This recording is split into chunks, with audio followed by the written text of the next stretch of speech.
Footnote. This story will follow the typical superstructure of your typical superhero legend. So part one, fanfare. Dun, na, na, na, na, na, na. It's awkward.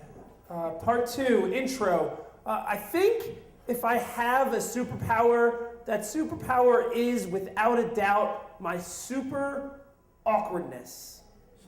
And I think if I had a superhero name, it'd be something like Uncomfortable Silent Steve.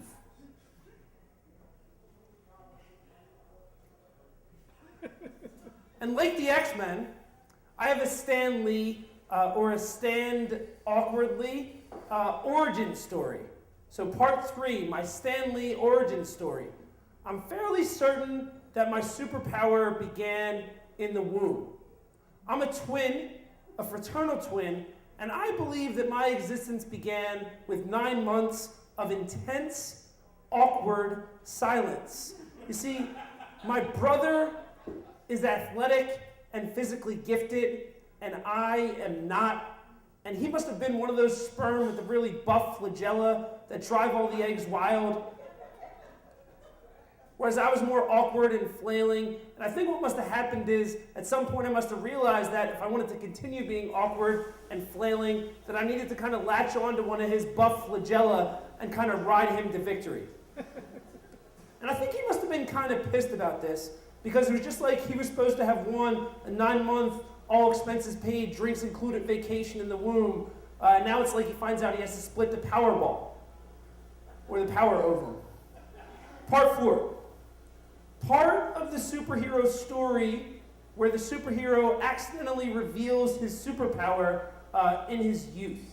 When I was in 7th grade, I went to my first boy-girl party. I had my hair rigidly combed and set in place by my mom in one of her big Aquanet hairspray aerosol cans.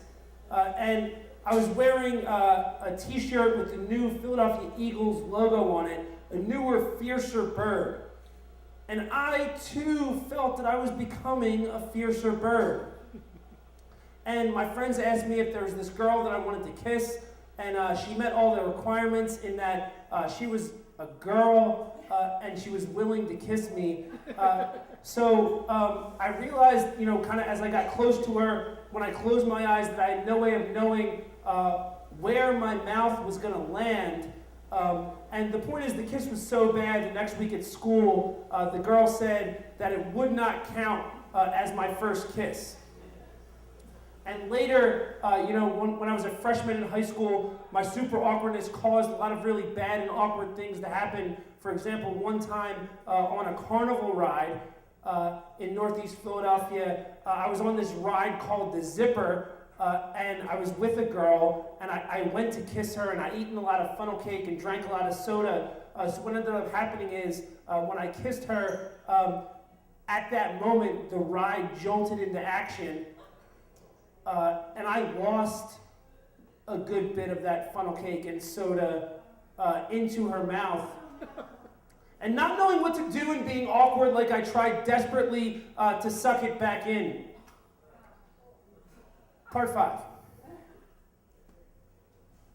Uncomfortable Silent Steve decides it's time to use his superpower for the greater awkwardness.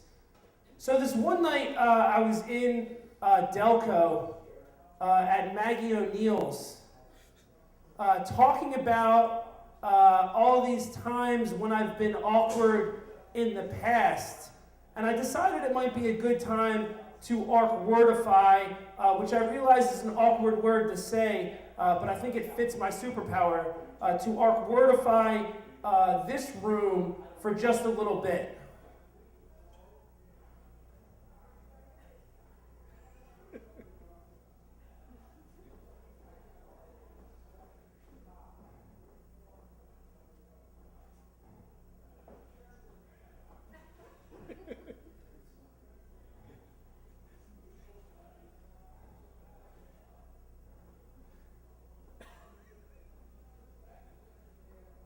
You guys, this was so awkward. Thank you.